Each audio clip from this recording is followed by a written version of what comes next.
Hi అండి. నేను కాలమీర custard అయితే చేస్తున్నాను. ఇవిగోండి 4 కోడిగుడ్లు అయితే తీసుకున్నాను. తీసుకొని ఇలా మిక్సీ పట్టాలి. మిక్సీలో 4 కోడిగుడ్లు కొడుతున్నాను. ఇలా 4 కోడిగుడ్లు కొట్టేశాక ఇప్పుడేమో కొంచెం ఇదేయాలండి. కస్టర్డ్ పౌడర్ 2 స్పూన్లు వేసుకోవాలి.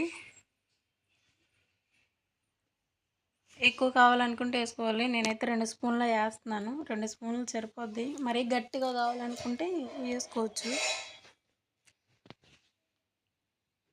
పంచదార పావు కిలో పడుతుందండి. మామూలుగా అయితే ఇలా సుమారు కొలిసాను నేను.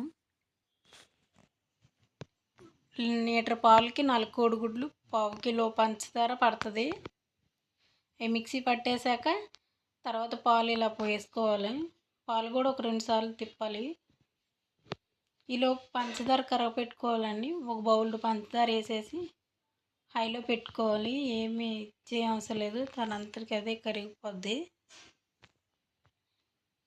ఇవ్వండి, అలా పొగలో వచ్చేటప్పుడు సిమ్లో పెట్టుకోండి, లేకపోతే బాగా మాడిపోయినట్టు అయిపోయి వాసన వస్తుంది, బాగోదు.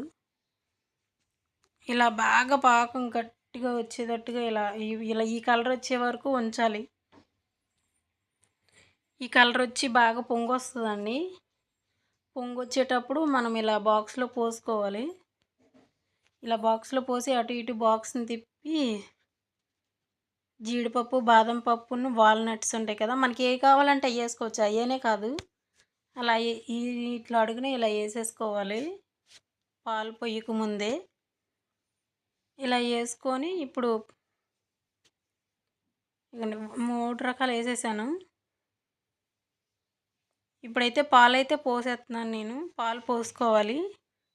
డ్రై ఫ్రూట్స్ అడుగునే ఉంటాయి, కొంచెం పైకి కూడా తేలుతాయి కానీ అడుగున బాగుంటాయి. ఇంకోండి, పాలు పోసేస్తున్నాను. ఇలా పాలు పోసేసి మూత పెట్టుకోవాలండి. బాక్స్కి మూత పెట్టకుండా పెట్టమాకండి, పైన తిత్తులుగా ఉంటుంది. కుక్కర్లో పెట్టుకొని ఇలా బాక్స్ పెట్టుకుని విజిల్ అయితే పెట్టకూడదు, పెట్టమాకండి. విజిల్ పెట్టుకోకుండా ఆవిరి మీద ఉడికించాలి. కనీసం అరగంట పడుతుంది.